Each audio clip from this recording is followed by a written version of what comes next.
All right, let's talk about something that every resident is going to see, and probably dreads a little bit: the patient with that angry, painful red eye. We're going to build a rock-solid framework for the initial workup of infectious keratitis. The goal here is to give you the confidence to manage these cases from the second they walk in the door. Okay, let's dive right in. So, the patient's in your chair. Their eye is red, it's watery, it hurts. The first, and honestly the most critical question you have to ask yourself is this: am I just looking at a simple case of pink eye? Or are you looking at something like this? This is a corneal ulcer. This is infectious keratitis. And if you misdiagnose or mismanage it, it can lead to permanent vision loss. Getting this right is absolutely everything, and that's what we're going to focus on. We've laid this out to be super clear. We'll start with why the cornea is even vulnerable in the first place. Then we'll walk through a really practical 3-step workup. After that, we'll get into the nitty-gritty of the exam and scraping, talk about how to make that first crucial treatment call, and then wrap up with some absolute can't-miss do's and don'ts. Okay, first up, anatomy of an emergency. To really get how infections happen, you first have to appreciate how the eye so masterfully prevents them almost all of the time. The eye has this brilliant multi-layered defense system. You've got the eyelids and blinking, right? That's your first line, a physical barrier, basically sweeping away junk. Then the corneal epithelium itself is this tough, tightly packed shield. And your tears, they are so much more than just water. They're like an antimicrobial soup packed with stuff like lysozyme and immunoglobulins that actively go after bacteria. And if something still gets through, conjunctival mast cells are there to sound the alarm and kick off an immune response. But, this system isn't foolproof. When these defenses get breached or just overwhelmed, the door to the cornea just swings wide open for any opportunistic bug that's hanging around. So what are the things that can knock down these walls? Okay, pay close attention to the #1 risk factor here, highlighted for a very good reason: contact lens wear. It is the leading cause of microbial keratitis, period. It just creates the perfect little environment for bugs to set up shop.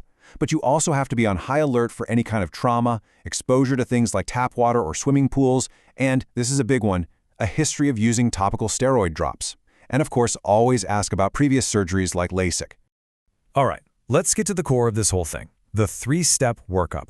This is your playbook. It's repeatable, it's reliable, and you should use it for every single patient you suspect might have keratitis. It's really this simple: history, slit lamp exam, and corneal scrapings. That's it. If you can master these 3 steps, you'll be on the fast track to an accurate diagnosis and getting the right treatment started. So let's break them down. Step 1 is the history, and it has to be focused. Don't just ask if they wear contacts. You got to dig deeper. What kind? How do you clean them? Do you sleep in them? Ask about any recent trauma, even if it seems minor. And always, always, always ask specifically about what eye drops they've been using, especially anything from an old prescription that might have a corticosteroid in it. Okay, so we've taken a good history. Now it's time to move on and gather the physical evidence at the slit lamp. This is where you find the proof. For step 2, your slit lamp exam needs to be methodical. First thing, stain with fluorescein. That's going to light up any epithelial defect over the infiltrate. Then document everything: the size, the depth, the exact location. Is it smack in the middle or off to the side? Then look deeper. Is there an anterior chamber reaction? Is there a hypypion? That layer of white blood cells at the bottom of the AC? That tells you the inflammation is severe. And finally, check the pressure, preferably with a tonopen, so you're not pushing too hard on a potentially fragile cornea. And this right here shows you exactly why that careful exam is so important. These things can look totally different. On the left, you've got a pretty dense, focused infiltrate, but on the right, it's much more diffuse with a lot of inflammation. Both are keratitis, but you need that same meticulous approach to figure out what you're dealing with. So here's the crucial point.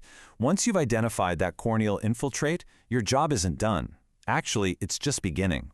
The most important question now is, what is causing it? And there's really only one way to find out for sure. Which, of course, brings us to step 3, corneal scraping. For any significant infiltrate, this is a non-negotiable step. You'll use a sterile tool like the Kimura spatula you see here, or even a number 11 scalpel blade.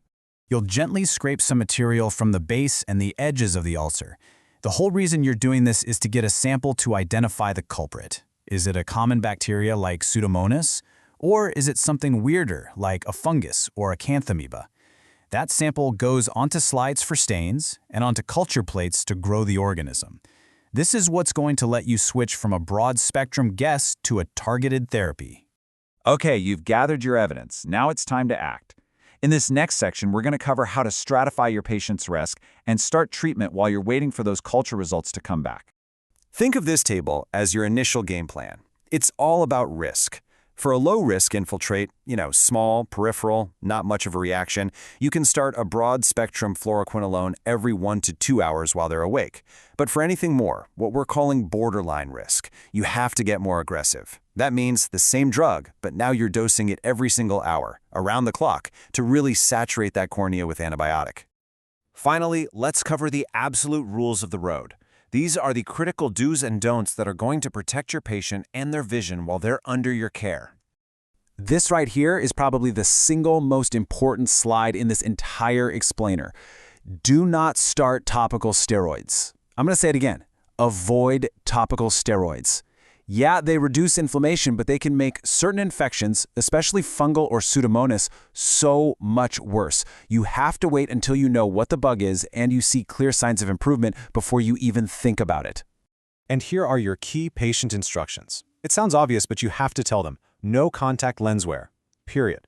If the cornea is thin, protect it with a shield, but never a pressure patch. That just creates a warm, moist incubator for bacteria. Take care of their pain with oral meds. And finally, you have to drill into them how important it is to stick to that crazy drop schedule. Every hour means every hour. And that really brings us to the end of the initial workup. By following these steps, you've stabilized the patient, you started the right therapy, and you've gathered the critical evidence you need to save their sight.